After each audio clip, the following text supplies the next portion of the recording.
ଭଲ ଅଛି।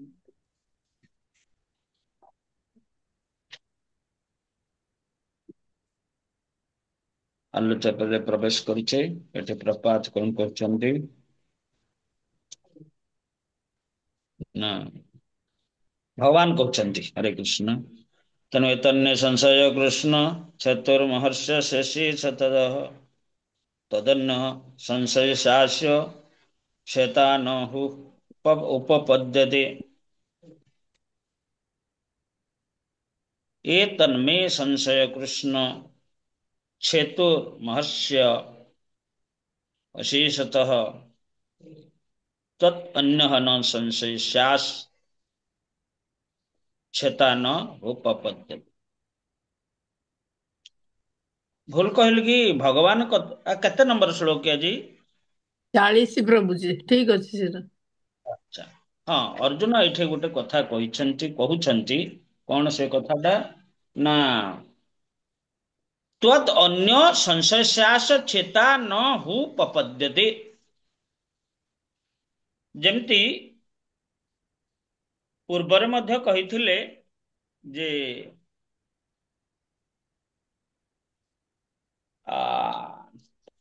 कौन कहिथिले शेषरे प्रथमरु भगवान एक कथा जेतबळे युद्धर आरंभ होइछि अर्जुन समस्तंकु देखि करी जेतबळे विवश होई पड़िथिले सेतबळे से कहउछंती जे ए जगतरे मु आपणक व्यतीत आउ काहाकू जानी पारु नहीं जे कि मोर ये संशय बा ये विषम स्थिति रु मते उद्धार करि पारिबो।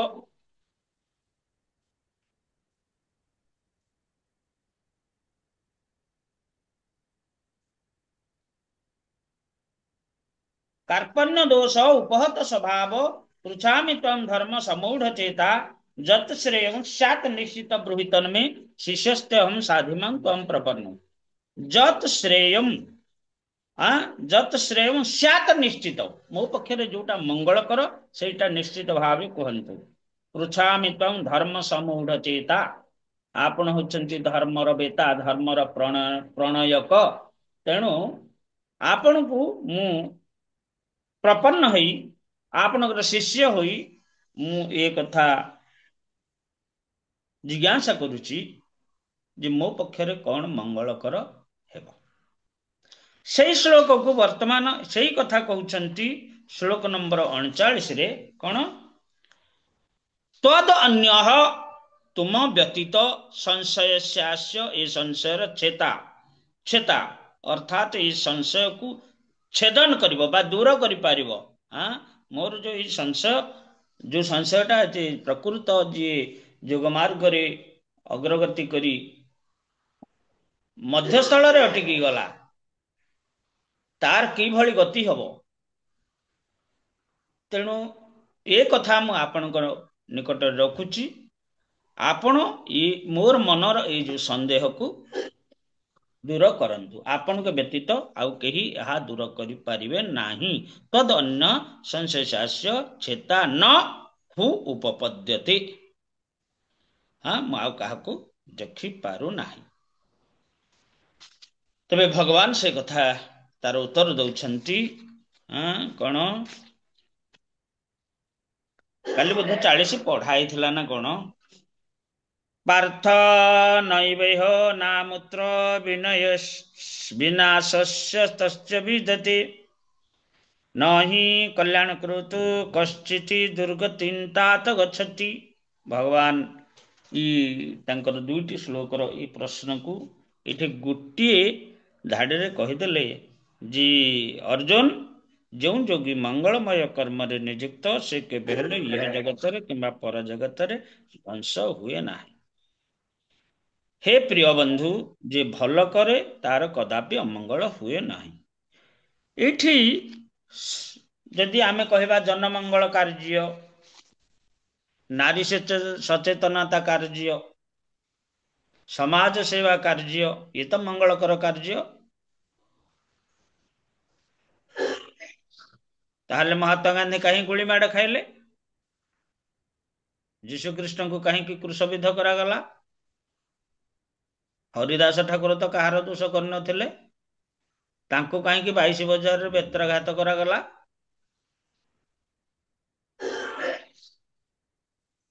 ତେବେ ଅବଶ୍ୟ ମହାତ୍ମା ଗାନ୍ଧୀଙ୍କ କାର୍ଯ୍ୟ, ଯୀଶୁଖ୍ରୀଷ୍ଟଙ୍କ କାର୍ଯ୍ୟ, ହରିଦାସଙ୍କ କାର୍ଯ୍ୟ ଭିତରେ ବହୁତ ତଫାତ୍ ଅଛି।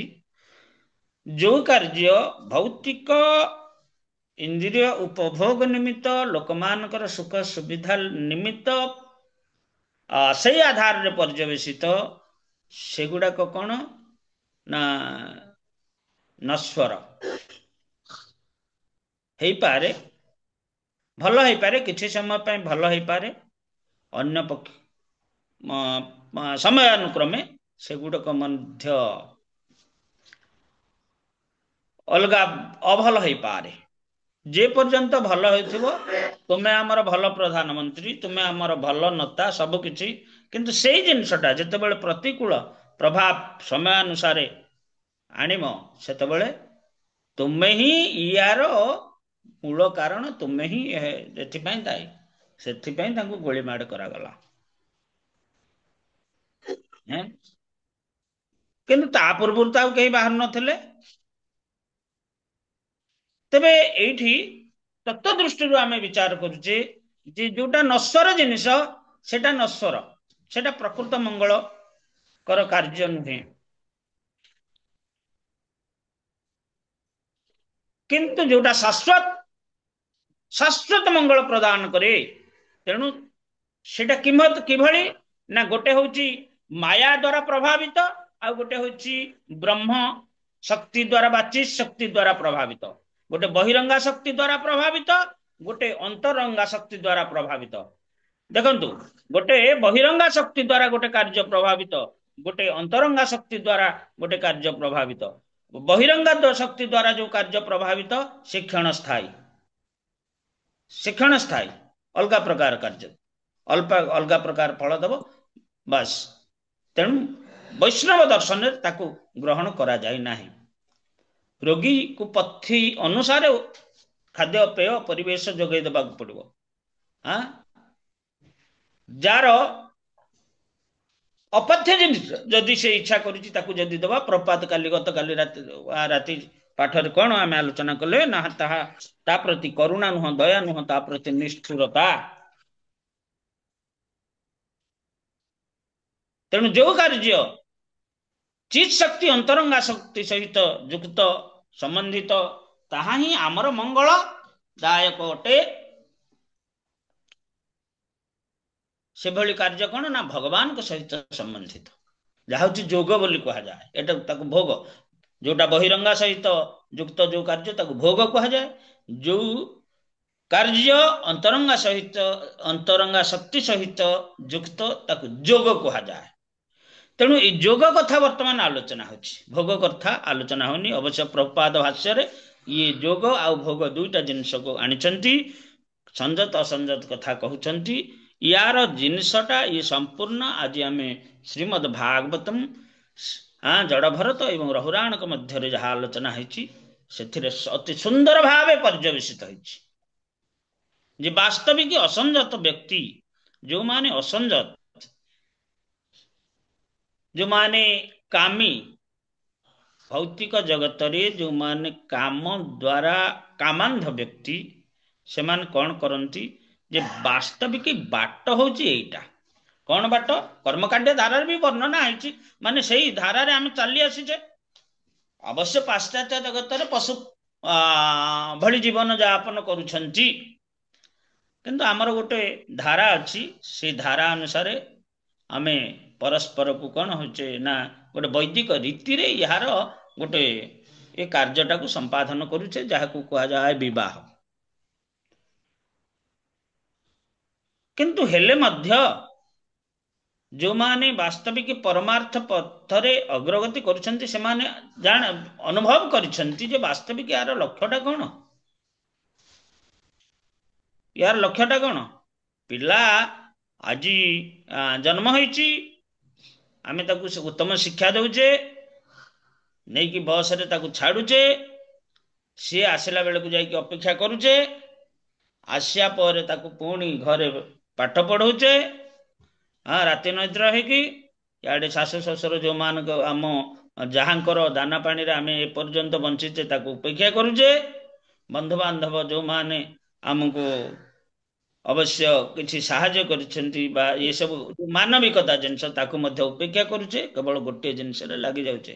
ବର୍ତ୍ତମାନ ଯାହା କିଛି ଚାଲିଛି ସେଇ ଜିନିଷ ଉପରେ ଆମେ ଆଲୋଚନା କରୁଛେ ଯେ ଏଭଳି ଭାବେ ଆମେ ସେଇ ପିଲାଟାକୁ ବଡ କରି କରି ନେଲେ। ଭଲ ପାଠ ପଢିଲା, ଭଲ ଇଏ କଲା, ସେ ପୁଣି ତାର ଭଲ ଝିଅଟିଏ।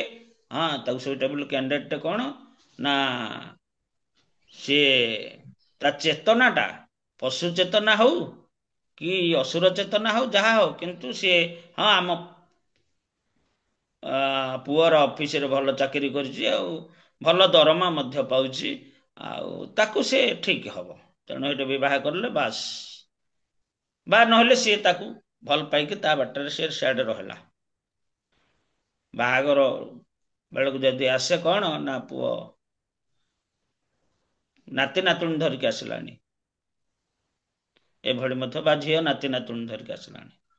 ଏସବୁ ଜିନିଷ ମଧ୍ୟ ଆଜିକାଲି ସମାଜରେ ପୂର୍ବେ ତାହାକୁ ଯଦି ଅତି ତିରସ୍କୃତ କରାଯାଉଥିଲା, କିନ୍ତୁ ବର୍ତ୍ତମାନ ସେଇଟାକୁ ମାଇଣ୍ଡ ମେକଅପ୍ କରିକି ଆମେ ଗ୍ରହଣ କରିନେଉଛେ। ହଁ ହଁ ଯାହାହେଲେ ହବାର ଥିଲା ତ ହେଇଗଲା ଆଉ କଣ। କିନ୍ତୁ ସବୁ ଜିନିଷର ଗୋଟେ ମାପ କାଠି ଅଛି, ମାପଦଣ୍ଡ ଅଛି, ଠିକ କି ବେଠିକ ଏସବୁ ଯୋଉଟାକୁ ମାପ କରୁଛି, ଯାହା ନିରୂପଣ କରୁଛି ସେଇଟା ହଉଛି ଧର୍ମ। ଧର୍ମ ଯୋଉଟା କି ଭଗବାନଙ୍କ ଦ୍ଵାରା ପ୍ରଣୀତ ନିୟମ, ତାହା କର୍ମକାଣ୍ଡ ହେଇପାରେ, ଜ୍ଞାନ କାଣ୍ଡ ହେଇପାରେ ଏବଂ ଶେଷରେ ଭକ୍ତି ଯୋଗ ହେଇପାରେ ବା ଉପାସନା କାଣ୍ଡ। ତେବେ ଏଇ ଯୋଉ ବୈଦିକ ନିୟମ ଯୋଉଟା ମାପକାଠି ବୋଲି ଆମେ କହୁଛେ, ସେଇଟା କଣ ନା ସେଇଟାରେ ଅନେକ ଜିନିଷ ରହୁଛି। ଅନେକ ଜିନିଷ ଏଠି ଯେମିତି ପ୍ରପାଦ ଭାଗବତରେ କହିଲେ ଯେ ଦେବତା ମାନେ ଅଛନ୍ତି ଯୋଉମାନେ ଆମର ସମସ୍ତ ପ୍ରକାର କାର୍ଯ୍ୟକୁ ତାଙ୍କ ଦ୍ଵାରା ସମାହିତ ହଉଛି, ସେମାନେ ଶକ୍ତି ଯୋଗାଉଛନ୍ତି, ସବୁ କରୁଛନ୍ତି, ସେମାନେ ମଧ୍ୟ ଲକ୍ଷ୍ୟ କରୁଛନ୍ତି। ସେମାନେ ମଧ୍ୟ ଲକ୍ଷ୍ୟ କରୁଛନ୍ତି। ପବନ ଗୋଟେ ପବନ ଦେବତା, ପବନର ଅଧିପତି, ସେ ତ ପ୍ରତି ସବୁଆଡେ ବିଦ୍ୟମାନ। ଜଳ ଦେବତା ଅଛନ୍ତି, ସୂର୍ଯ୍ୟ ଅଛି, ତ ସହିତ ଅନ୍ୟାନ୍ୟ ଗ୍ରହ ନକ୍ଷତ୍ର ମଧ୍ୟ ଅଛନ୍ତି, ଯେ ଯାହାର ଗୋଟେ ସୂକ୍ଷ୍ମ ପ୍ରଭାବ ଅଛି। ବିଶେଷ କରି ଯସ୍ୟାଜ୍ଞୟା ସମ୍ଭୃତ କାଳ ଚକ୍ର, ଇଏ ସବୁଠୁ ଶ୍ରେଷ୍ଠ ଅଛି, ସମସ୍ତଙ୍କର ନିୟନ୍ତ୍ରକ କାଳ ଅଛି, ସିଏ ମଧ୍ୟ ଏହା ମଧ୍ୟ ଲକ୍ଷ୍ୟ କରୁଛି। ଏଇ ଯୋଉ ଧାରଣା, ଏ ଧାରଣାଟାରୁ ବର୍ତ୍ତମାନର ଚଳଣି ଧାରଣା ସମ୍ପୂର୍ଣ୍ଣ ରୂପେ ଅଲଗା ଆଉ ବହୁତ ଦୂର। ଇଏ କୃଷ୍ଣ ଚେତନା ବାଲା ବୋଧେ ଇଏ ଭାଗବତ ପଢି ପଢି ପାଗଳ ହେଇଗଲେ କି ଏଇ ଜିନିଷଟା କହୁଛନ୍ତି। ଆମ ପୁଅର ଜୀବନଟାକୁ ବିଗାଡି ଦେଲେ ମାନେ, ଆଉ ତାକୁ କହି କହି ତା ମୁଣ୍ଡରେ ପଶେଇ ପଶେଇ ସେଇ କଥା ଗୁଡାକ ତା ମୁଣ୍ଡଟାକୁ ବିଗାଡି ଦେଲେ। କୋଉଠି କିଏ ପାଞ୍ଜି ଲେଖୁଛି, ଏସବୁ ପଞ୍ଜୀକୃତ କରୁଛି ଏସବୁ। ଏମାନେ ଗୋଟେ ଧନ୍ଦା ଚଲେଇଛନ୍ତି, ଆଙ୍କର ଆଉ କିଛି ଘର ଦ୍ୱାର ନାହିଁ, କାମ ଏ ସବୁ ଗୋଟେ କଥା କରୁଛନ୍ତି। ସକାଳୁ କ୍ଲାସ କରୁଛନ୍ତି, ସନ୍ଧ୍ୟାବେଳେ କ୍ଲାସ କରୁଛନ୍ତି, ଆମକୁ ଖାଇବାକୁ ଦବାକୁ ମାତାଜି, ସେ ଆସିକି କ୍ଲାସରେ ବସିଛି, ମୋ କ୍ଲାସ ସରୁ ବସିଥାଉ, ମୁଁ ଯିବିନି କି କରିବିନି। ଏଭଳି ବି ସରବ୍ୟ ଆମକୁ ଶୁଣିବାକୁ ପଡୁଛି।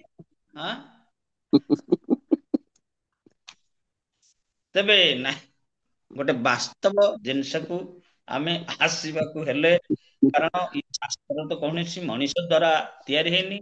ଆପଣ ମାନେ ଏଇ କଥା ଜାଣିଛନ୍ତି ଯେ ବୌଦ୍ଧ ମାନେ କଣ କରନ୍ତି ନା ବେଦ ହଉ ପୁରାଣ ହଉ ଏସବୁ ଗୋଟେ ମଣିଷ ଦ୍ଵାରା ତିଆରି ହେଇଛି। ଆମ ଭଳିଆ ମଣିଷ ଦ୍ଵାରା ତିଆରି ହେଇଛି ନା, ଏଇ ତଥାକଥିତ ହିନ୍ଦୁ ମାନେ ହୁଅନ୍ତୁ, ଏମାନେ ମଧ୍ୟ କହୁଛନ୍ତି ଯେ ଏ ସବୁ ଜିନିଷ ମଣିଷ ଦ୍ଵାରା ତିଆରି ହେଇଛି।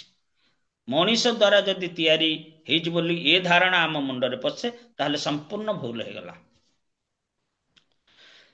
ଏ ନିୟମ, ବେଦ ନିୟମ ଯାହା କିଛି ये प्रथम भगवान के द्वारा प्रणयन करा जायछि।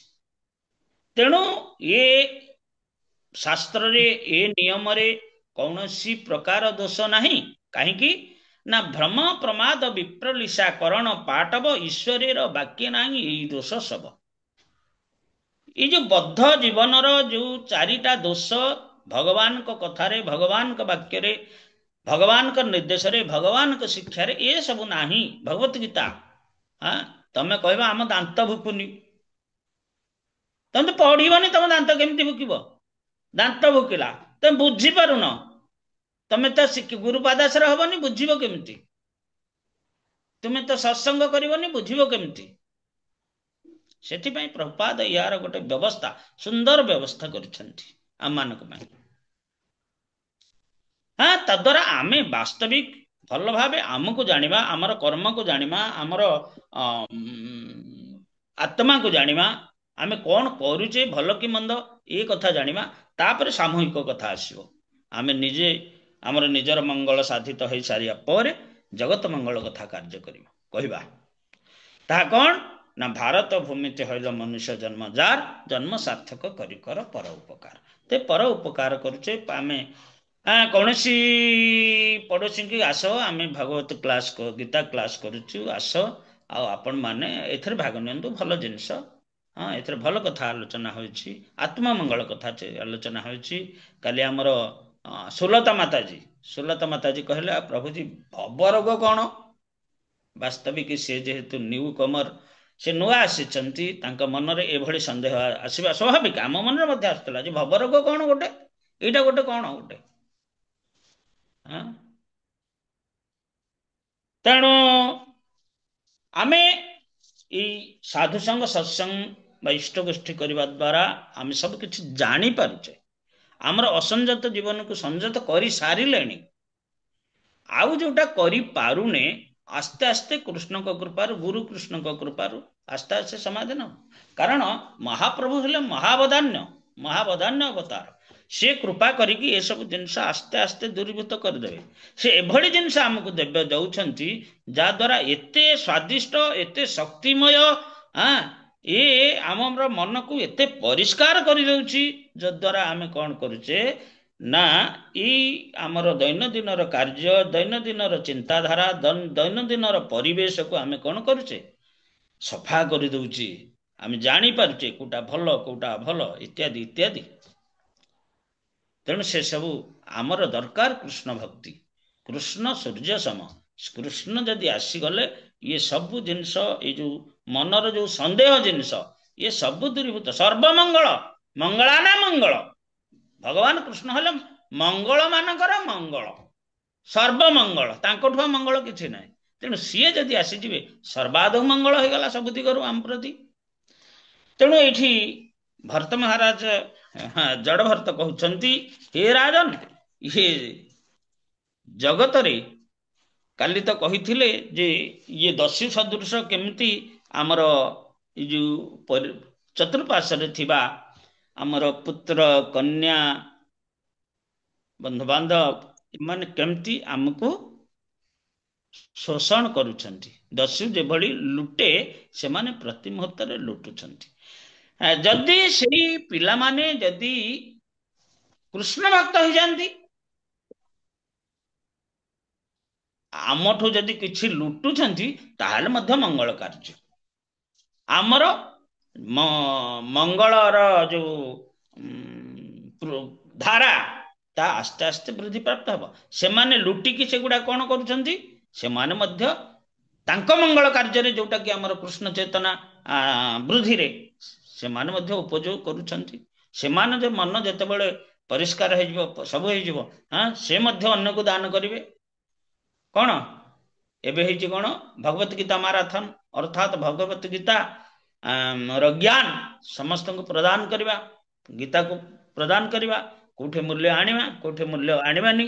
हाँ आमर किए से मंदाकिनी माताजी देइथिले गोटे भगवत गीता तांको कहले तुम टिके मूल्य दियो से कहले नाई नाई नाई मो पाखरे गोटे अच्छी तो गीता छोटिया गीताटे मुझे कौन करी आपन नहीं जानतु आपन गीता।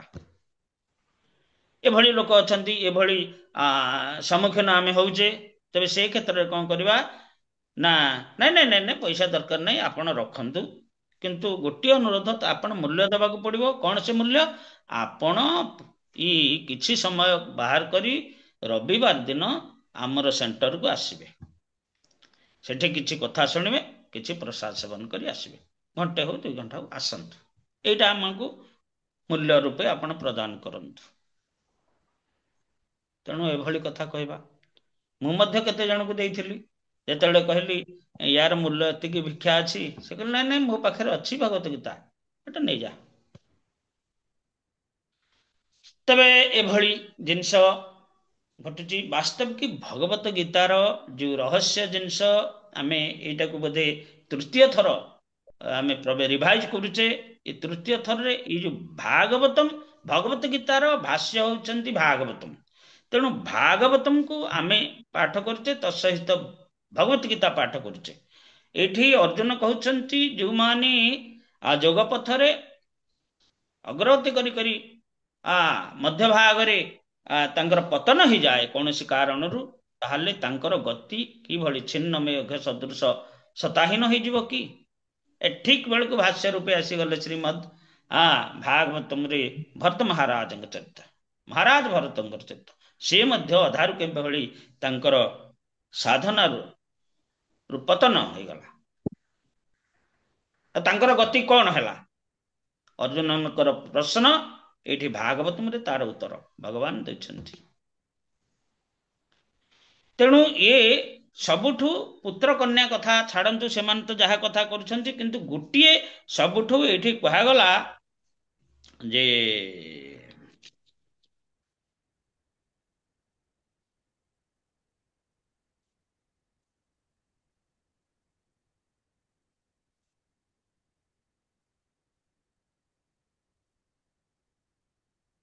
ये 6ଟା ଦସ୍ୟୁ ଆମକୁ ଏ ଭବାନ ନବରେ ଲୁଣ୍ଠନ କରୁଛନ୍ତି। ସେ କେମିତି ନା ଏ ବାଟଟାକୁ ନିର୍ମାଣ କରିଛନ୍ତି, ଅତି ସତ୍ୟ ଅତି ସୁନ୍ଦର ରାସ୍ତାଟିଏ, କିନ୍ତୁ ତାରି ଉପରେ ମଝିରେ ମଝିରେ ଏମିତି ରାସ୍ତା ରଖିଛନ୍ତି ଯଦ୍ୱାରା କଣ, ତାହା ଲତା ଗୁଳ୍ମ ଇତ୍ୟାଦି ଦ୍ୱାରା ଆଚ୍ଛନ୍ନ ହେଇଛନ୍ତି। ସତେ ଆମର କାର୍ପେଟ ପଡିଛି, ଆମେ ଚାଲିଗଲା ବେଳେ ସେଇଠି ଖସିକି ପଡିବା। ଯାହାକୁ ଜଣେ ବୃଦ୍ଧ ବ୍ୟକ୍ତି ଆଉ ଜଣେ ନବବିବାହିତ, ବିବାହ ହେବାକୁ ଯାଉଥିବା ଗୋଟେ ଯୁବକ, ଏ 2 ଜଣଙ୍କୁ ରଖିବା, ୟାକୁ ପ୍ରଶ୍ନ କରିବା, ବାବା ସଂସାର ପଥଟା ବଡ କଷ୍ଟଦାୟକ ଆଉ ବଡ କ୍ଲେଶଦାୟକ, ତୁ ସେ ବାଟରେ ଜାନା, ରଖ ଏ ତମ ପାଠ, ମୁଁ ବାହା ହେବାକୁ ଯାଉଛି, ଆଉ ମୋର ଜୀବନର ମୋ ଜୀବନର ମୋ ଆଶା, ମୁଁ ବର୍ତ୍ତମାନ ଚରିତ୍ରାର୍ଥ କରିବାକୁ ଯାଉଛି। ଆଉ ମୋର ଏଇ ଯୋଉ ମୁଁ ସୁନ୍ଦର ଶରୀର ପାଇଛି, ଏଇ ଯୋଉ ଭଲ ପଇସା ରୋଜଗାର କରୁଛି, ଏରା କଣ କରିବି ସବୁ? ଏ ବାସ୍ତବ କଥା ପ୍ରକୃତରେ ପ୍ରଭୁଜୀ। ତାକୁ ଯଦି କହିବା, ସେ ଉତ୍ତର ଦେବ। ତାକୁ ପଚାରିବା, ବାବା ଏ ସଂସାରଟା ଯୋଉ ବାଟରେ ଆସିଲ ଚାଲି ଚାଲି କଣ ପାଇଲ? ନା ପୁଅ କିଛି କହନା, ସବୁ ଯାକ ଯାହା କଲି ସବୁ ବୃଥା, ସବୁ କିଛି ବୃଥା। ପୁଅ ଝିଅ ଜନ୍ମ କଲି, ଆଉ ତାଙ୍କୁ ପାଠ ପଢେଇଲି, ସେ ତ ଯେଝା ବାଟରେ ଯେଝା ଗଲେ, ସବୁ ଗଲେ। ଏତେ ପଇସା ପତ୍ର ରୋଜଗାର କରିଥିଲି, ମୁଁ ମରିଯିବି ବୋଲି ସମସ୍ତେ ଯେଝାର ଆଗ ତୁରା ମୁଁ ବଞ୍ଚିଛି ସବୁ ବାଣ୍ଟ ବୁଣ୍ଟି କରିକି ନେଇଗଲେଣି। ସବୁ କଲେ, ତମେ ତ ଆମ ପାଇଁ ରଖିଛ, ଆଉ କଣ ହବ? ଏସବୁ ଆଗ ଦେଇଦଉନ ଆମକୁ, ତମେ ବାଣ୍ଟ ବୁଣ୍ଟି କରି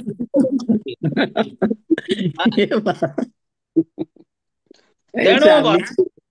କଲି କଣ କରୁଛି ନା, ଛାଡି ସକଳ ଆଶା କଲି ଗୋବିନ୍ଦ ଭରସା, ତାଙ୍କୁ ଭରସା କରିଛି, ଆଉ କଣ? କହିବା, ବାବା ତୁ ଗୋବିନ୍ଦଙ୍କୁ ଭରସା କରେ, ରଖ ତମ କଥା, ତମ ହରେ ବାଟରେ ତମେ ଯାଅ। ହରେ କୃଷ୍ଣ ଏଠାରେ ପ୍ରଭୁ ଦଣ୍ଡବତ ପ୍ରଣାମ। ଗୋବିନ୍ଦକୁ ଭରସା କରିବା, ତେଣୁ କାହିଁ ବାଧାବିଘ୍ନ ଗୁରା ଆସେ? ଗୋବିନ୍ଦ ସେଗୁଡାକ କାହିଁକି ଆସେ ବାଧାବିଘ୍ନ ଟା? ଗୋବିନ୍ଦକୁ ତ ଭରସା ଆମେ କଲେ, କିନ୍ତୁ ହଁ, ଗୋବିନ୍ଦ ବାଧାବିଘ୍ନ ଗୁରାକ ଆସୁଛି ଆମ ପାହାକୁ ବିଶେଷ ଆପଣ ଭାବରେ। ପିଲା ଭରସା କଲେନି, ଏଇ ବୁଢା ବେଳକୁ ଭରସା କରୁଛନ୍ତି। କଣ କହିଲେ ପ୍ରଭୁ? ସୁବିଲାନି।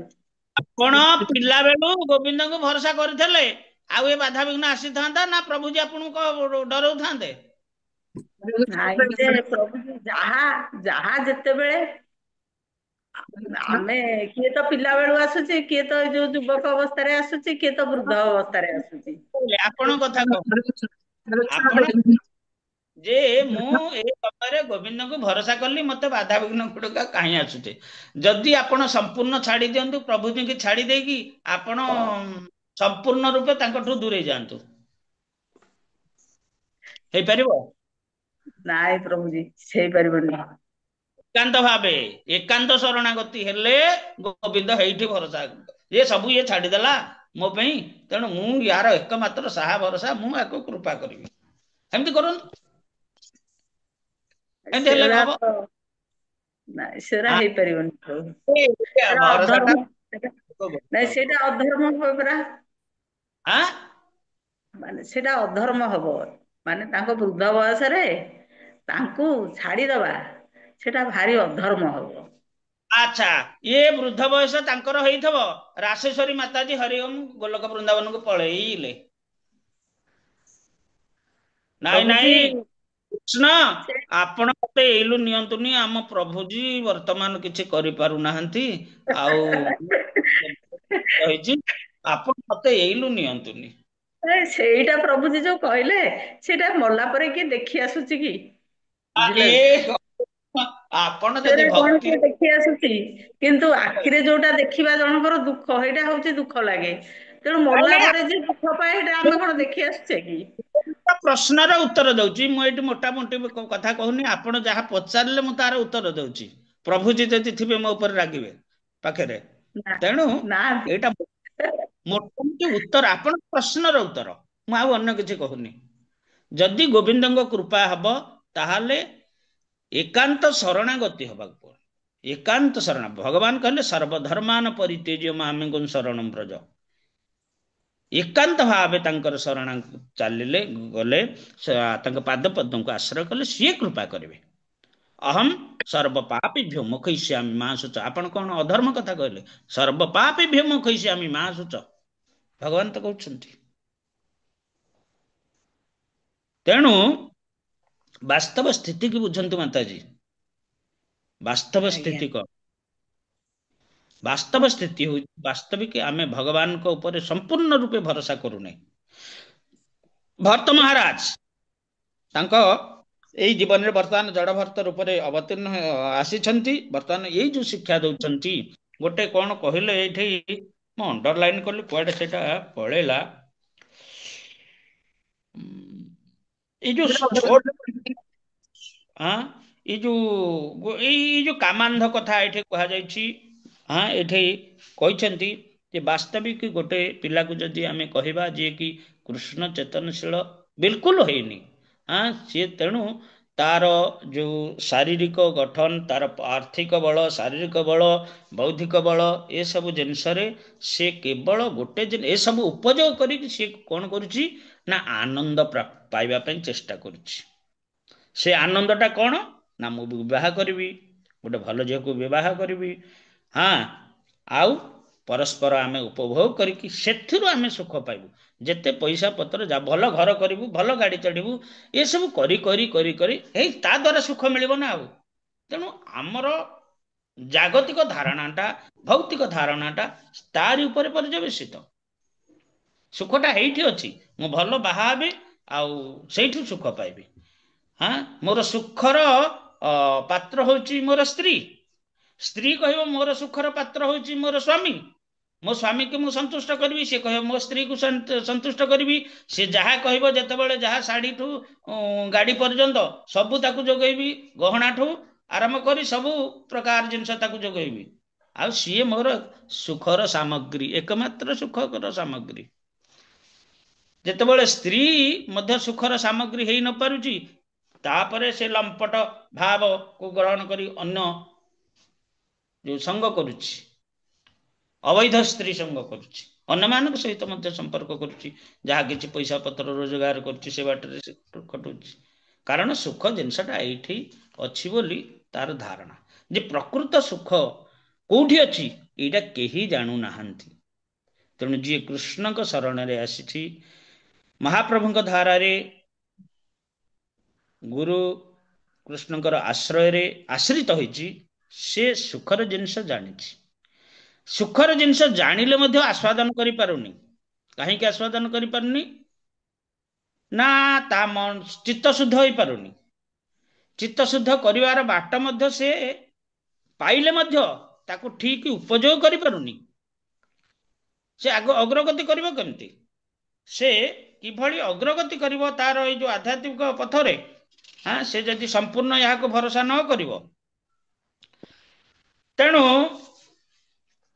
ବାସ୍ତବିକ ଆମେ କୃଷ୍ଣ ଚେତନାକୁ ଆସିଛେ, ଆସ୍ତେ ଆସ୍ତେ ଭଗବାନଙ୍କୁ ପ୍ରାର୍ଥନା କରିବା, ପ୍ରଭୁ ମତେ ଆପଣଙ୍କର ପାଦ ପଦ୍ମର ଏଇ ଯୋଉ ସଂଯୋଗ ୟାକୁ ନିବିଡ଼ କର, ଆପଣଙ୍କ ପାଦ ପଦ୍ମରେ ଆଶ୍ରୟ ଦିଅନ୍ତୁ। ଆପଣଙ୍କର ପାଦ ପଦ୍ମ ମୋର ଏକାନ୍ତ ଲକ୍ଷ୍ୟ, ଅନ୍ୟ କିଛି ନ ହଉ। କାରଣ କାମ ଗୋଟେ ଜିନିଷ ତମକୁ ଏମିତି ଭାବେ ଯିଏ ଥରେ ଯଦି ଗ୍ରାସ କରିଗଲା ତମକୁ ଆଉ କିଛି ଜଣା ପଡିବନି। ଏ ଗୋଟେ ପ୍ରଭାବ ରହୁଛି। କିନ୍ତୁ ଭଗବାନ ଏହାକୁ କରିବାର ବାଟ ଜାଣିଛନ୍ତି, ଦଣ୍ଡବତ ପ୍ରଣାମ କରୁଛି। ଆଉ ଗୋଟେ ପ୍ରଶ୍ନ, ମନେକର ମୁଁ ରାସ୍ତାରେ ଯାଉଛି, ଥରେ ଗୋଟେ ରାସ୍ତାରେ ଯାଉଥିଲି, ଟଙ୍କା 500 ପଡିଥିଲା, ମାନେ ସେଠି କେହି ଉଠେଇ ନାହାନ୍ତି, ମୁଁ ଦେଖିଲି, ତେଣୁ ସେଇଟାକୁ ମୁଁ ଆଇଁଲି। ମୋ କଥାଟା ଶୁଣନ୍ତୁ, ଶୁଣି ସାରିଲେ ଆପଣ କହିବେ ନା ଆଉ। ଆଜ୍ଞା ଆଜ୍ଞା। ମୁଁ କୋଉଠି ବି ପହଞ୍ଚୁଥିଲି, ପୁଣି ଭୁଲିଗଲି ଯେ ବାସ୍ତବିକ ଆମର କୃଷ୍ଣଙ୍କ ପାଦ ପଦ୍ମକୁ ଆଶ୍ରୟ କଲେ ଆମର ଏଇ ଯୋଉ ଭବାର୍ଣ୍ଣବର ଭବାରଣ୍ୟର, ଏଠି ଭବାରଣ୍ୟ କଥା ବର୍ଣ୍ଣନା ହେଇଛି, ତେଣୁ ଭବାରଣ୍ୟର ଯୋଉ ବିଭିନ୍ନ ପ୍ରକାର କଷ୍ଟ ସବୁ ଆସୁଛି ବିଭିନ୍ନ ଦିଗରୁ, ସେଥିରୁ ସେ ସୁରକ୍ଷା ପ୍ରଦାନ କରନ୍ତି। ଷଡ଼ ଗୋସ୍ୱାମୀ ବୃନ୍ଦାବନରେ ରହୁଥିଲେ, ଭରତ ମହାରାଜ ମଧ୍ୟ ବୃନ୍ଦାବନ ଏଇ ଯୋଉ ବଣରେ ରହୁଥିଲେ, ପୁଲହା ଆଶ୍ରମରେ ରହୁଥିଲେ। ବଣର ପରିବେଶ ବହୁତ କଷ୍ଟକର। ଯାହା ଘରେ ଯୋଉ ସୁବିଧା ମିଳେ ବଣରେ ସେଇ ସୁବିଧା ମିଳିବନି। ଏଇ ମଶକା ଆଦି ଇତ୍ୟାଦି ସବୁ ଯୋଉମାନେ କୀଟପତଙ୍ଗ ମାନେ, ଏମାନେ ମଧ୍ୟ ସମୟ ସମୟରେ ବିବ୍ରତ କରିଦିଅନ୍ତି, ଅନେକ ମୃତ୍ୟୁ ଯନ୍ତ୍ରଣା ଭଳି କଷ୍ଟ ପ୍ରଦାନ କରନ୍ତି। ତେବେ ସେମାନେ ମଧ୍ୟ ସେଇଥିରେ ମଧ୍ୟ ଗୋସ୍ୱାମୀ ମାନେ ରହିଥିଲେ ଏବଂ ଗୋପୀ ଭାବ ରସା ଅମ୍ବୁଦି ଲହରୀ ମଗ୍ନ କଲୋଳ ମଗ୍ନ ମୁହୁର ବନ୍ଦେ ରୂପ ସନାତନ ମୋହର ବନ୍ଦେ ରୂପ ସନାତନ ରଘୁଜୁ ଭଟ୍ଟ ଯୁଗ ଶ୍ରୀଜୀବ ଗୋପାଳକୁ। ସଦା ସର୍ବଦା ଇଏ ରାଧା କୃଷ୍ଣଙ୍କର ଇଏ ରସର କଲ୍ଲୋଳରେ ମଗ୍ନ ରହୁଥିଲେ। ତେଣୁ ରସର କଲ୍ଲୋଳରେ ଯିଏ ମଗ୍ନ ରହିବ, ଇଏ ସଂସାରର ଇଏ କାମ ରୂପକ ବ୍ୟାଧି ହଉ ବା ଅନ୍ୟାନ୍ୟ ବ୍ୟାଧି ହଉ, ସେ ଦୂରୀଭୂତ ହେଇଯିବ। ଏ ମଧ୍ୟ ଶାସ୍ତ୍ରରେ ବର୍ଣ୍ଣନା ଅଛି, ଆମେ ସେପଟକୁ ଯାଇପାରୁନେ। ବାସ୍ତବିକ ଏଇ ଭଗବାନଙ୍କର ରାସ ରସ ରୂପକ ଯୋଉ ଅମ୍ବୁଧି, ଯୋଉଟା ରାସ ରସ ଅମ୍ବୁଧି, ଯୋଉଟା କି ସେ ରସ ଆସ୍ୱାଦନ କଲେ ଆମେ କଣ କରିବା ନା, ଏ କାମ ବ୍ୟାଧି ପୀଡା ଯାହାକି ଏ ଜଗତରେ ଆମକୁ ବନ୍ଧନର ଗୋଟେ ଶକ୍ତ ରଜ, ସେଥିରୁ ଆମେ ମୁକ୍ତ ହେଇପାରିବା। ଇଏ ହଉଛି କୃଷ୍ଣଙ୍କର କୃପା, ବିଶେଷ କରି ଏ ଯୁଗରେ ଗୌର ନିତ୍ୟାନନ୍ଦ ଗୁରୁ ଗୌରାଙ୍ଗଙ୍କର କୃପା। ହରେ କୃଷ୍ଣ। जय श्री प्रभुपाद की जय, उपस्थित गौर भक्त वृंद की जय, निताय गौर प्रेमानंदे। हरि हरि बोल। कौन माता जी आपनकर प्रश्न थिला? हरे कृष्ण प्रभु, दंडवत प्रणाम प्रभु। थरे मु रास्तारे जाउथली, माने मेडिकल को जाउथली, माने जाउची जस्ट गोटे टंका 500 टे पड़ी जाइथला, जे केही नेई नथले, माने मु देखिली, मु एटा के तो मागी थांता, मोर पड़ीची बोली मु देई देई थांती, तेणु मु एटा घर आइली, तेणु से मते भारी किंतु किंतु लागुची, हेटा मोर पाप हबो कि कौन हब, सी कहीं कही कहलेनि एटा मोर बोली, जदि मोर कही थांते मु देई देई थांती, तेणु मु एटा आनिली घर को, तापरे मु निज पई व्यवहार कली, सेटा भाबुची एटा मोर पाप हबो कि कौन, एटा प्रभु मु पचारि बोली पचारि पारुनी। हेटा रोग मेडिकल को जाउथले, आपण मेडिकल जाउथले, आज्ञा एटा जन रोग पड़िथिला, आपण गोटई के आनले, सेटा जनकर जी जार पड़िची ତାର ହେଟା ରୋଗଟା ପଡିଛି, ଆପଣ ଗୋଟେଇକି ଆଣିଲେ, ଆପଣ କଣ କରିବେ ଆପଣ ଚିନ୍ତା କରନ୍ତୁ। ଠାକୁରଙ୍କୁ ଦେଇଦବା କଥା ସେ ସେଇଟା। କଥା କରିବେ ଆଉ କଣ କରିବେ ଆଉ କଣ। ସେଇଟା ହଁ, ଭଗବାନଙ୍କ ସେବାରେ ହେଟା ଭଗବାନଙ୍କ ସେବାରେ ଲଗେଇଦବା କଥା। ମୁଁ ଏଇ ଜିନିଷ କହିବିନି। ସେ ଲୋକ ପଡିବା ମିନ୍ସ ଆପଣଙ୍କର ସେ ମେଡିକାଲରେ ତାର ରୋଗ ଗୁଡା ପଡିଥିଲା, ଆପଣ ଗୋଟେଇକି ଆଣିଲେ, ଆପଣ ତା ରୋଗ ଆଜ୍ଞା। ଗୁଡାକ ଗଲେଣି, କଣ କରିବେ ଆପଣ। ଖାଲି ସେତିକି ନୁହଁ, ଆଉ ଏତିକି ମିଶେଇକି ଦେବାକୁ ପଡିବ। ତେଣୁ ପ୍ରଭୁଜୀ ମୁଁ ସେଟା ଆପଣଙ୍କୁ ପଚାରିକି କଣ ଗୋଟେ କରିବି ବୋଲି ସେଇଥିନାଗି ନା ଭାବିବି। ମୁଁ ସେଇଆ କହିଲି ପରା, ଆଉ ମିଶେଇବାକୁ ପଡିବ, ଆଜ୍ଞା। ଆଉ ଏତିକି ମିଶେଇକି ଦେବାକୁ ପଡିବ। ଆଉ ମିଶେଇକି କୃଷ୍ଣ ବଳରାମଙ୍କୁ ଯାଇକି ଦେଇକି ପଳେଇ ଆସିବେ ସେବାରେ ଲଗେଇବା। ହଉ ଠିକ ଅଛି। ମୁଁ କହିଲି ପ୍ରଭୁଜୀଙ୍କୁ ପଚାରିବି କଣ କହୁଛନ୍ତି ପ୍ରଭୁଜୀ, ମୁଁ ତ କାର ଚୋରି କରିନି, ଆଉ ତେଣୁ ମୁଁ ଆଉ ରାସ୍ତାରେ ଯେତେ ପଡିଥିଲା ମୁଁ ଆଇଲି। ଆଉ ଯେତେ ଡେରି କରିବେ ତା ସୁଧ ବଢି ବଢି ଯିବ, ଯେତେ ଡେରି କରିବେ ତା ସୁଧ ବଢିଯିବ। ନାଇଁ ପ୍ରଭୁଜୀ, ମୁଁ ମନରେ ରଖିଛି, ମୁଁ ଏଇଟା ଆପଣଙ୍କୁ କହିଲି କାହିଁକି। ଏଇଟା ସତ କଥା। ଆପଣଙ୍କୁ ଏଇଠି ଆମେ ଆଲୋଚନା କଲେ ସମସ୍ତେ ଦେଖୁଛନ୍ତି ପରା ଚାରିପଟେ, କେହି ଆଜ୍ଞା। ଦେଖୁନାହାନ୍ତି, ସମସ୍ତେ ଦେଖୁଛନ୍ତି। ସୂର୍ଯ୍ୟ ଦେଖୁଛି, ବାୟୁ ଦେଖୁଛି, ସମସ୍ତେ ଦେଖୁଛନ୍ତି, ଦିଗପାଳ ମାନେ ଦେଖୁଛନ୍ତି, ସବୁ ଦେଖୁଛନ୍ତି।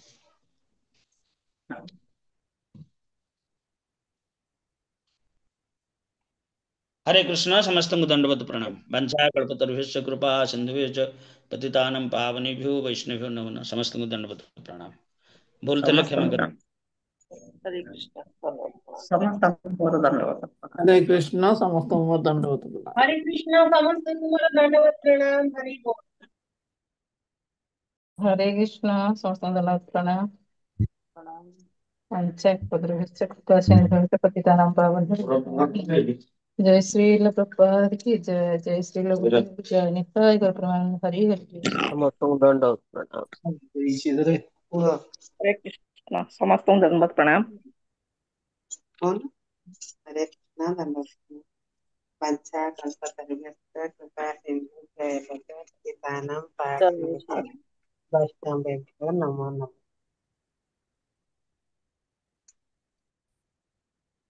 ବହୁତ ପାଳନ ହେଇନି।